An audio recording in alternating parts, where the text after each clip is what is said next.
anybody seen a boat? Please, a white boat! They took my son! My son! Help me, please! Look out!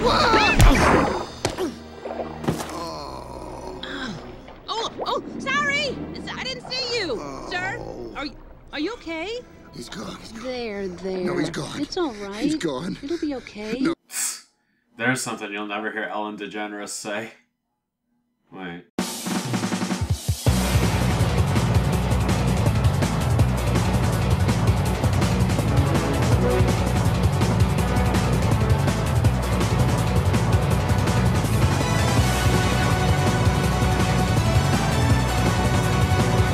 We're gonna have fun with this thing.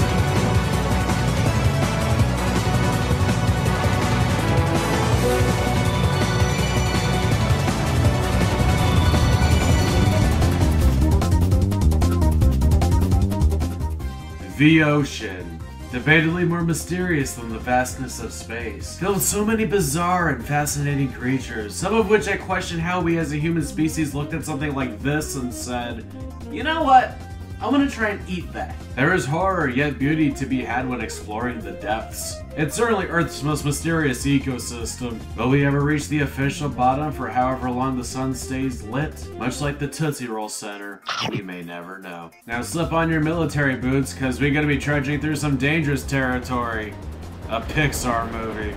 Because we all know who's in charge of them. Yeah, it's not the first time I've reviewed a Disney movie, but it is one of their heavy hitters, and an animated one at that. Premise, on surface level, is actually quite simple. Parents are separated from their child/children and go on a search and rescue. But so much more can be done with that concept when you include marine life. This was not an easy movie to make. No. They had to be as knowledgeable about ocean life as possible. So they had to take several oceanic related courses and discover in person what the salt life is truly like. Directing this film is Andrew Stanton, who has been a part of the Pixar team for several movies. So this one kind of seems like a passion project for him. Not only did he direct, but he also wrote the film, both screenplay and script. But with all this passion and rigorous crash courses, was it enough to make a timeless Pixar classic, or was it crushed and sunk to rock bottom?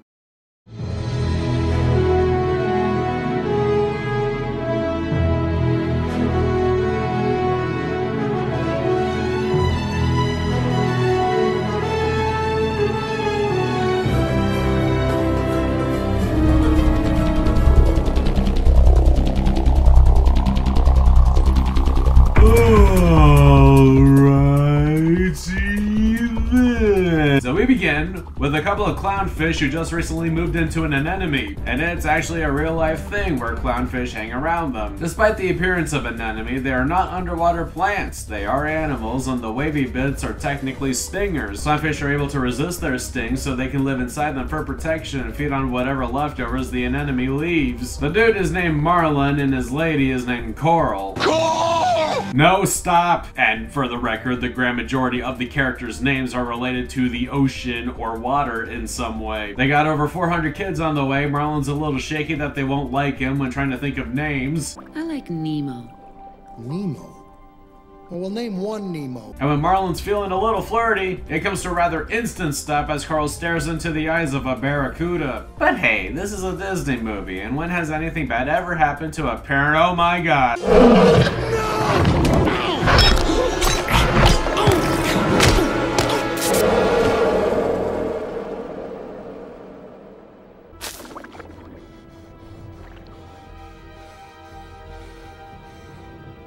Coral? Coral? Yeah, unlike Lion King where they did show the body, here it's obviously not shown in detail what happened, but we all know the outcome still. 3 minutes in and Marlin loses his partner and all but one of his children. Now, despite the jokes, it is truthfully one of the most intensely emotional scenes from Pixar. The lighting and music accompany this moment very well.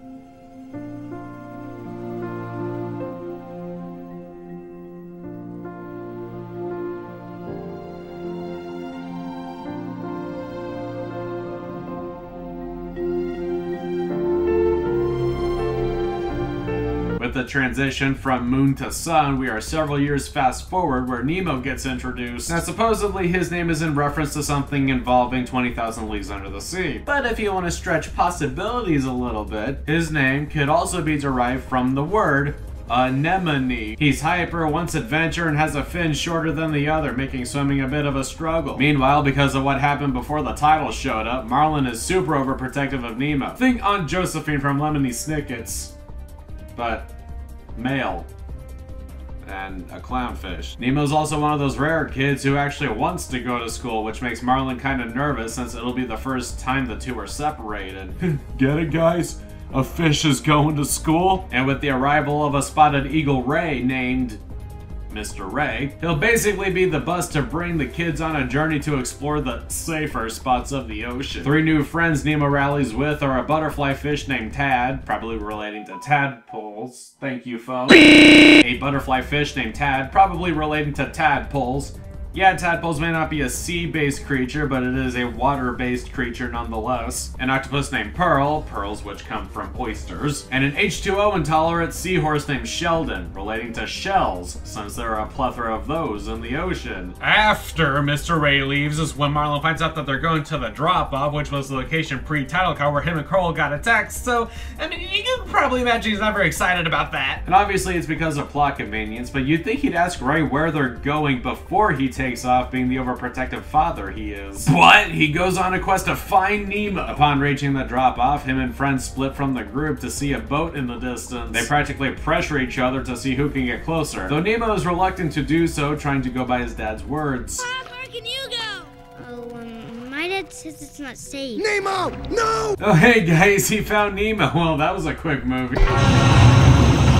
A diver in a green suit shows up out of nowhere being like, "Surprise, motherfisher!" and entraps Nemo in a net bag or something. A second diver shows up in a blue suit, inconveniently takes a picture of Marlin in which the flash disorients him long enough for the divers to take Nemo and bring him to an unknown destination. During this process, the green diver accidentally knocks his mask into the ocean to be used as a plot device later. And even though they're long gone now, that ain't stopping Marlin from going on the rescue.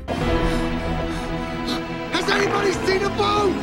Please, a white boat! They took my son! My son! Help me, please! Look out! Oh, sorry! I didn't see you! Sir, are you okay? He's gone. There. No, he's gone. It's all right. He's gone. It'll be okay. No. There's something you'll never hear Ellen DeGeneres say. Wait.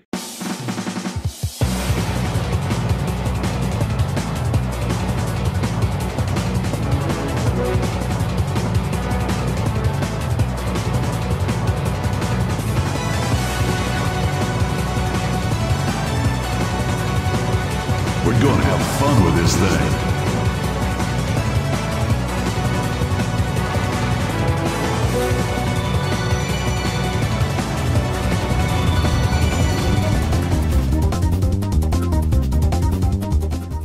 The ocean. Debatedly more mysterious than the vastness of... Hold up, this seems familiar. Movie crew go to ocean class. Carl gets Barraskewda. Overprotective Pops doesn't know where his kid is going. Ha! Kidnapped! More like... kidnapped. Okay, that was weird, but I think we're back on track. Marlin bumps into a royal blue tang named Dory, taken from another fish named John Dory, voiced by everyone's favorite talk show host who comes with a quirky yet inconsistent trait. Hey, I've seen a boat. You have? Uh-huh, and it passed by not too long ago. Oh, it went, this way. It went this way. Follow me.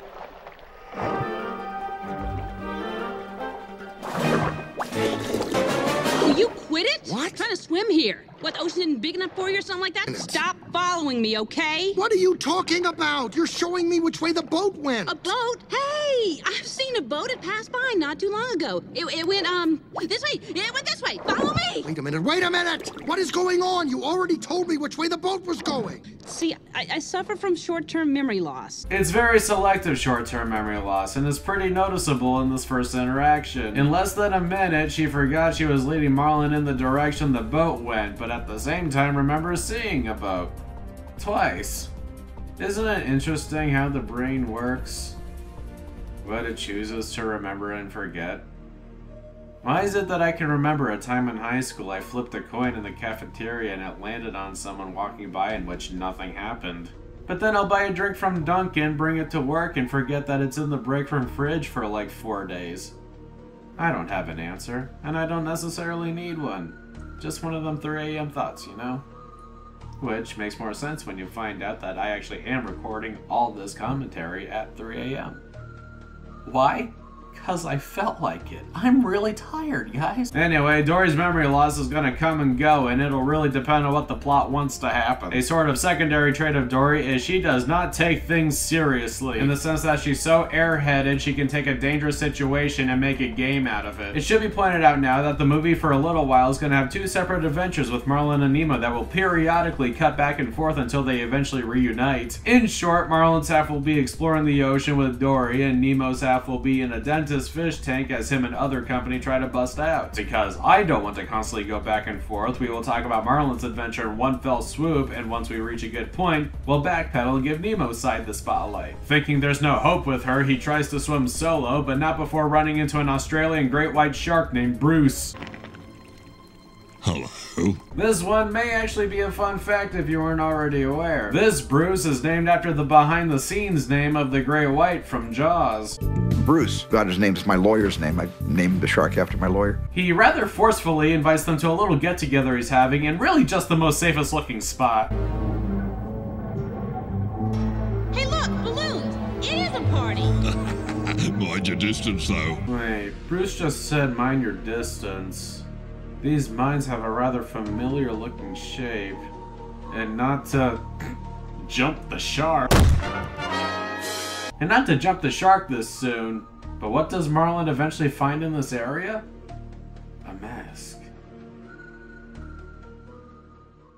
Bruce is actually not a bad shark despite his introduction, and neither are his companions, a hammerhead named Anchor and a mako named Chum. So this name is a double entendre, has 2 different definitions that, ironically enough, contradict each other, but both definitions still suit this character. So Chum is another word to use for friend. Like, hey, old chum. And these sharks are trying to be friends with all fish, except for dolphins for some reason. Even though dolphins are not fish, but whatever. But chum is also dead fish carcasses and blood in a bucket that people will use in the ocean to attract sharks to them. I'm all for sharks not being in the villain category, as they certainly get more of a bad rep than they deserve. But they continuity error in like 10 seconds. They hold a meeting of sorts and pledge that fish are friends, not food, but right before that, this happens. Bring a fish friend. Now, do you all have your friends? Oh, why is your name not Anchor when you're the one that's the Anchor's ghost friend? This is one of those small moments that make sense for plot reasons, but not necessarily for character reasons. For the plot of most of this movie to work, Marlin has to be skeptical and or paranoid about everything, and this really did the trick, but now Chum is a hypocrite despite never trying to attack Marlin or Dory. And with a room that has 3 sharks in it, there's bound to be an action moment, right? Marlin sees the green mask which has important info, but he can't read despite being able to speak English, so Dory tries asking the sharks for help. Hey, look, shark! No, Dory! Guys! No, Dory! Hey, there's one. Give Dory! me! Give me! Ow! Oh, Are you okay? Ow. The mask conks Dory in the nose, causing bleeding, which is probably not good in the presence of a great white. Are you okay? That's good. Intervention! So he, for a limited time, goes from Dr. Bruce to Mr. Shark and now wants to eat them. Through all the chaos and getting chased, both Dory and Marlin find out that Dory can read. Look, here's something. Escape. I wonder what that means. It's funny. It's spelled just like the word escape. You can read? I can read? That's right. I can read. They get chased outside the ship and then get cornered in a torpedo launcher thing, and uses her context clues to make the torpedo help them out. It gets lodged in his jaws, and he probably should have worked on that aim a little. Oh no. Gross. Water. Oh, wait! I have to touch you! Swim away! Swim away! Touch.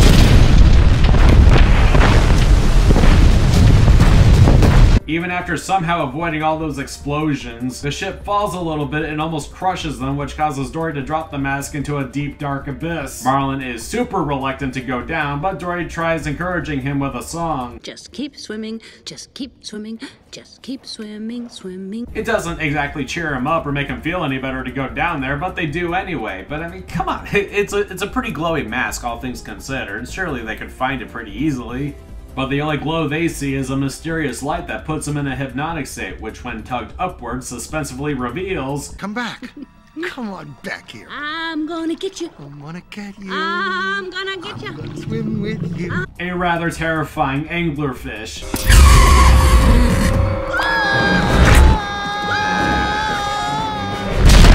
While being chased, they spot the mask and now cleverly need to try to use the angler's Eska to give Dory a light so she can try reading the info on it.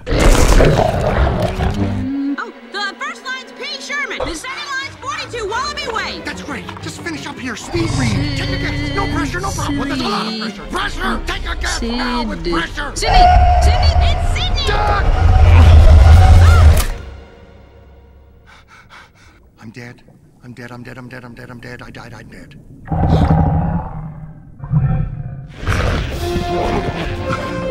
To prevent any memory loss, she constantly repeats it. Marlin, getting progressively more annoyed, tries to ask a school of moonfish where to go, but they seem rather timid and flee away. He tries telling her that it may be best for him to continue the search solo, which hurts her feelings, which cause the moonfish to reappear and defend Dory, which results in a pretty fun scene where they shape themselves into other things. Oh, it's a whale of a tale, I'll tell you, lad. Dory comes to attention and they help out. While both are present, the moonfish literally point in the direction they need to go to follow the East Australian current. When Marlin swims ahead prematurely, moonfish tell Dory to be wary of a trench and to swim through it, not over it. As predicted, Marlin doesn't listen to Dory, and while things seemingly look okay at first, they do the thing you don't do when on a search and rescue by stopping in your tracks when you see a major landmark. Or in this case, watermark? Seamark? Walmart? Whatever. Because they stalled for too long, they are greeted and surrounded by a forest of jellyfish. Marlin sees Dory bouncing on a couple of them and gets an idea, challenging Dory to a bouncing race to get out of the jellyfish field. He gets a little too into it and speeds off too far ahead, only to find out she didn't make it out yet. He goes back in to find she got stung along the way. He goes to save her, but now has to endure stings himself. And even his anemone brushing isn't enough to resist all this insanity. After fainting, they awaken to some totally bodacious sea turtles giving them a ride through the current. Dude. Focus, dude. Dude. Oh, he lives. Hey, dude! Head turtle, or at least the one that talks the most, is Crush, voiced by Mr. Director Stanton. And it said that his voice recordings were done with him being lethargic on a couch to get that Californian, almost stoner type of voice, dude. And he may be one of the only characters where his name really isn't a reference to anything. This is a rather important scene, especially for Marlin, because Crush gives fatherly advice that sometimes you just gotta let your kids have a life. Monitor what they do and create some boundaries, of course.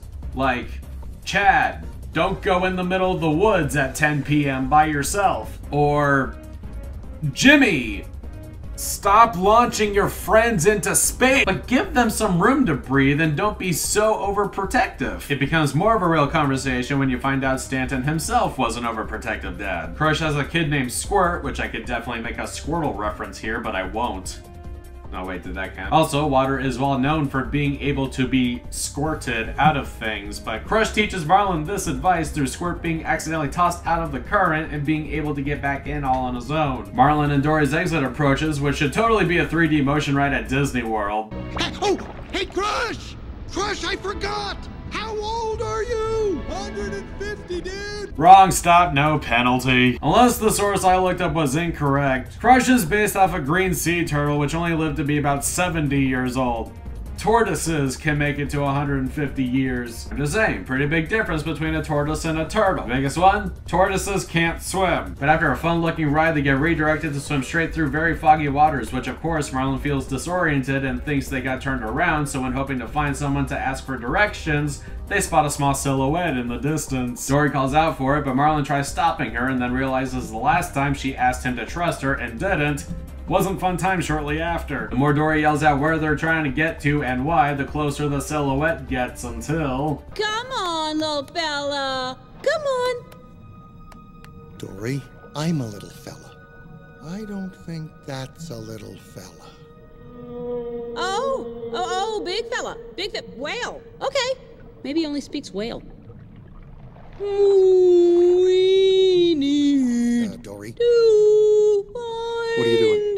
What are you doing? Okay, in case anyone finds the whale talk annoying, that'll be the only time I show her doing that. But I thought it was very funny as a kid, and honestly, I still find it kind of humorous. And sometimes I may even still speak whale to this day. I mean, I did at the very start of this video. We hold on what seems to be an uncomfortably long time of Dory speaking whale, even though it disappeared, until in an almost scary fashion, it slowly appears behind them. Whales don't eat clownfish, they eat krill. Oh look, krill! Well, they're probably dead. Why don't we check up on Nemo's adventure, eh? He's trapped in a fish tank with some others. A puffer fish named Bloat, because that's just what they do when they are threatened. Sort of a built-in defense mechanism. And technically, boat is in the name, so I'm qualifying it as a double. He's voiced by Brad Garrett, who most would probably know from Everybody Loves Raymond, but he was also previously aboard the Landmaster as the Eastern Island head from Night at the Museum. A yellow tang who is obsessed with bubbles named... Bubbles. A striped damselfish named Deb, who thinks her reflection is her twin sister, who she names Flo. So we got Deb and Flo. Put the two names together and it's a play on ebb and flow. A royal grandma basslet named Gurgle, which I could only imagine is named after the thing you do with mouthwash, followed by water. He's a germaphobe. A French accented shrimp named Jacques, possibly named after Jacques Cousteau, who not only was French, but also invented scuba, and his entire career was based around the ocean and preserving marine life. He cleans up the place like real shrimp do. And if you want to stretch the imagination again, he has the job of cleaning up the tank, much like how butlers have the job of cleaning up houses. And butlers are usually stereotyped as being either British or French. A starfish, or I guess sea star, named Peach. Don't think there's anything that relates to her name either. Man, feel kind of bad that her and Crush seemingly got left out of the club. Alright, we're giving them both inspired backstories on where their names came from, and we're gonna keep the whole water/ocean thing, you know, afloat. Okay, so we got a turtle named Crush. Yeah, you know what I think of when I think of something turtle looking that crushes stuff? Bowser. And who does Bowser have a crush on? That's right, Princess Peach. And oh yeah, who is at the third corner of what will be a love triangle? I don't know, I seem to have forgotten the name. Sounds like Mario to me. And where does Mario spend entire levels, sometimes entire worlds? The ocean. Nailed it. Peach is running joke as she tries speaking while her face is planted against the glass, but is muffled. Can't hear you, Peach. I said we got a live one. The leader of the tank gang is a Moorish idol named Gil, aka Fish Lungs. Or, if you really want to stretch the imagination, we're talking Laffy Taffy in the Florida sun, kind of stretching. It could be a play on Gilligan from Gilligan's Island. And where are islands typically located or surrounded by? Ocean. He's voiced by the Green Goblin himself, Willem Dafoe. He's more serious-ended of the group. He never really jokes around. From this moment on, you will now be known as Sharkbait. Sharkbait! Ooh-ha-ha! Welcome, brother Sharkbait. Sharkbait! Ooh-ha-ha! Enough with the Sharkbait. Sharkbait! Ooh, bup. Sort of a part of the gang, but a little too big to fit in the tank is a British pelican named Nigel, voiced by Jeffrey Rush. Also previously aboard the Landmaster, technically twice, as Barbossa in Curse of the Black Pearl. Got nothing for Nigel name inspiration. But what if we flip the name Nigel backwards, which gives us legend, which has the words leg and in. And when I think of birds and legs that are in backwards, I think of flamingos, which are pink, just like Peach. She's dressed in most Mario games, who has blonde hair, just like Debbie from the Wild Thornberries, in which that family had plenty of adventures out in the ocean. And who was the dad again? Oh yeah, a British man named Nigel. Freaking nailed it! He usually stops by to have a chat to either deliver info or receive it from the tank gang, and has a running joke of flying into the window. The tank gang want to make it back to the ocean, so their plan is to stop the tank filter from running so it gets all filthy. Take a pebble inside there and jam the gears. You do that, and this tank's gonna get filthier and filthier by the minute. Pretty soon, the dentist will have to clean the tank himself. And when he does, he'll take us out of the tank, put us in individual baggies, then we'll roll ourselves down the counter, out of the window, off the awning, into the bushes, across the street, and into the harbor.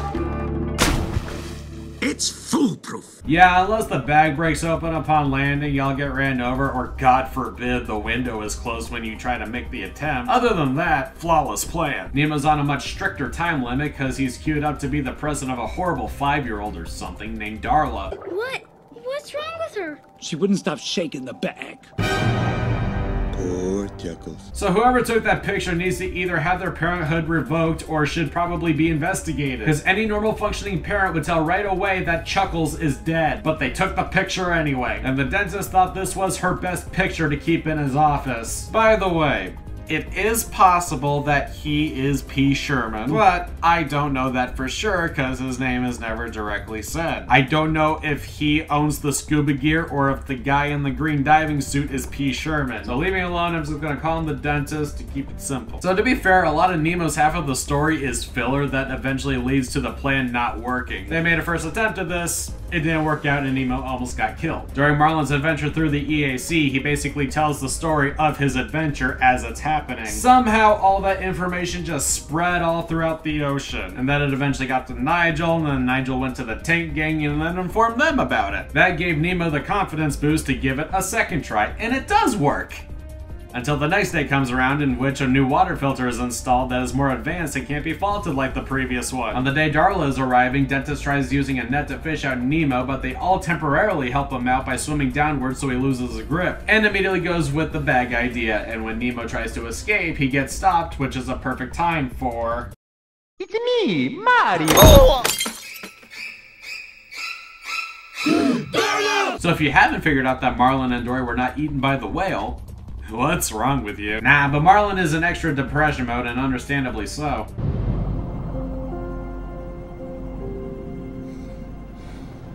There. It's all right. It'll be okay. There's something you'll never hear Ellen DeGeneres say. Wait.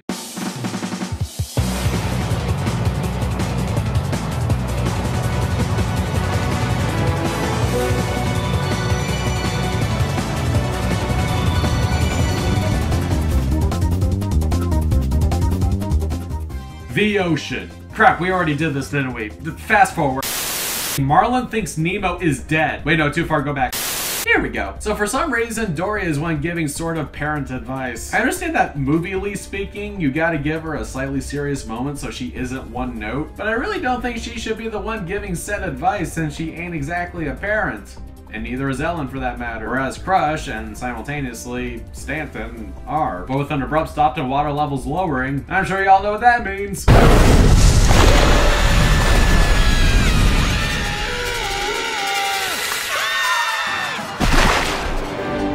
So yeah, the whale was not evil, it was helping them arrive at Sydney. The greeting party is a pelican that is not Nigel, and he tries to eat them, but that doesn't work out, so actual Nigel comes in and finds out that the rescue party were about to be breakfast. He flies them to the dentist's office where chaos is currently going on. Nemo tries playing dead, hoping that'll prevent him from being gifted, but unfortunately, Marlin thinks Nemo is dead, showing up at an inconvenient time. He does wake up, but they are shooed out before Marlin notices, and through a bunch of hijinks, Nemo is sent down a rinsing drain, eventually leading him back to the ocean. Poor Marlin, now just freaking done with life at this point, wants to be by his lonesome for real and leaves Dory behind. Then Nemo and Dory meet up. Keep in mind the longest running joke of the movie is Dory forgetting Nemo's name, but using other names that kinda rhyme with Nemo. My son is out there. Your son Chico? Nemo. Right, got it. His son Bingo! Nemo. He's lost his son, Fabio. Which is why there isn't this big epiphany moment when he introduces himself. By the way, did you know that during this whole movie, Marlin never introduces himself to Dory and she never refers to him by name, even though out of pressure he introduced himself during the shark meeting? Dory also partially forgot what the mask info was, but upon seeing it written on a pipe,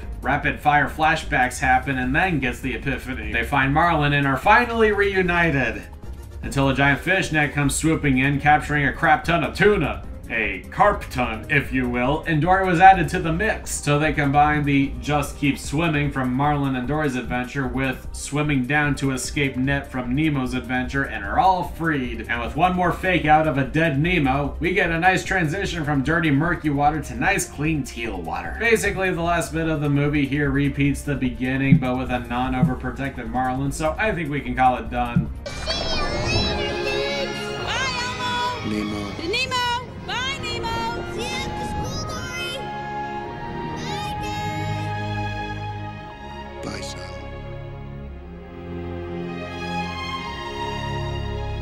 And they had the perfect opportunity to say Finn instead of the end, but oh well.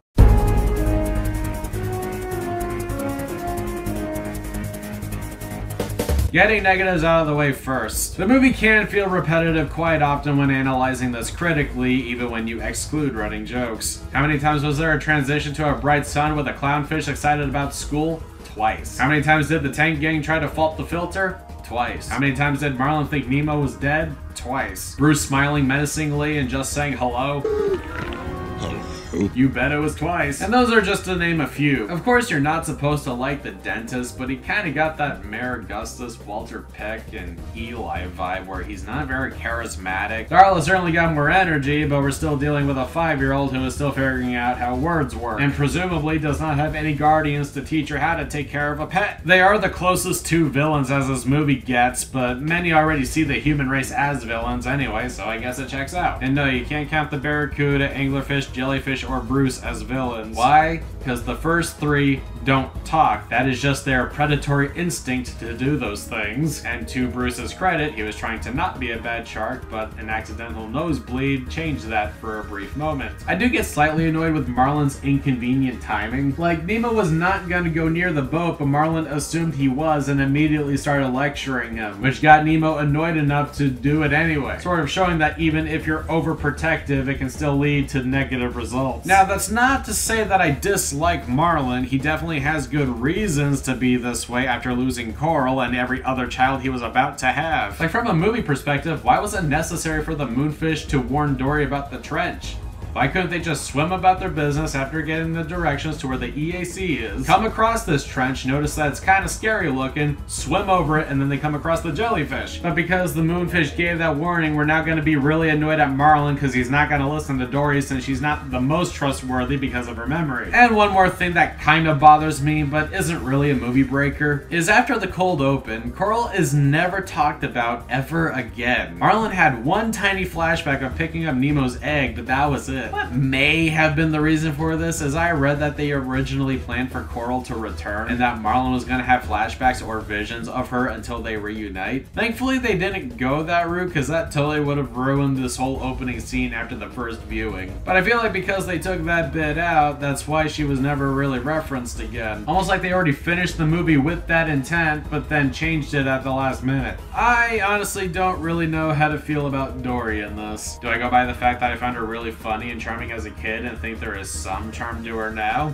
Or do I go by how her voice actress had been undergoing some major fire in recent years? His Dory was specifically written to be played by Ellen. This might be one where I lean more towards liking Dory as a character and hope 2003 Ellen wasn't as bad as current Ellen? I know the memory loss is a tad inconsistent, but a movie probably isn't going to be much fun if a character is going to forget everything in a couple seconds constantly. They took some liberties and I think it worked out just fine. Overall, repetition was my biggest problem. And with that, how about we get to talking about the positives? The whole movie is, and I don't use this word often when describing things, beautiful. The CG, textures, water effects, sound effects, lighting, so many varieties of sea life, most of which they didn't need to include, but they did anyway. All of that is phenomenal. I've not seen every Pixar movie, so I won't exactly say this is the best one when it comes to visuals, but it would be hard for me to believe that this isn't at least in the top 5. I mean, look at the sunlines going across the sand. The underwater plants got their own physics, the glowing effect on the moonfish, how translucent the jellyfish look, the way fish characters look above water versus under it. Heck, this movie actually got away with showing a pitch black screen for like 20 seconds where all you hear is Marlon and Dory talking as well as low, subtle underwater sounds. So much attention to detail. The action bits are actually quite intense for this kind of movie, and I love it. Also, is it me or did this film nail horror better than actual horror labeled movies I've reviewed? There were no jump scares whatsoever. The Barracuda was atmospheric with nice subtle music quietly building until it goes on the attack. Where did everybody go?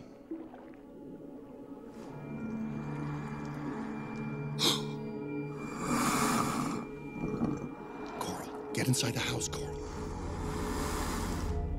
No, Coral, don't. They'll be fine. Just get inside, you, right now. The anglerfish had great suspense with her Eska illuminating the pitch darkness and then slowly reeling them upwards until she is barely revealed in the background. Which, yes, only female anglers have that feature, males don't. And even though the whale wasn't out to harm them, there is still this uneasy feeling I would always get when it gets out of silhouette form. And of course, slowly coming up behind Marlon and Dory the way it did was really terrifying for that time. In fact, I remember wanting to rewind it to see the exact point where you barely see it, because I don't know if it's the same for you.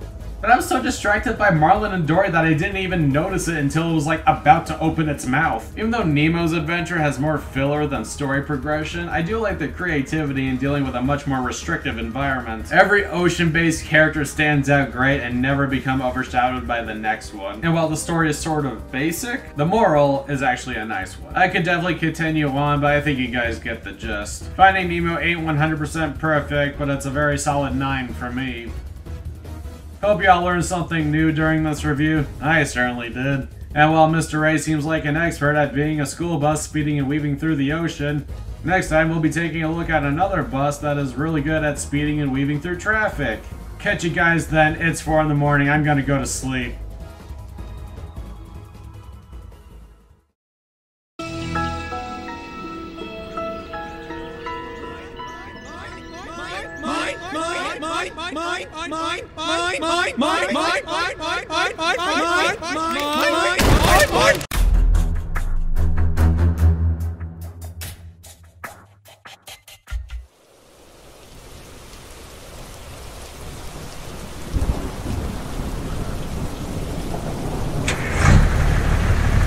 Take her away, Ian.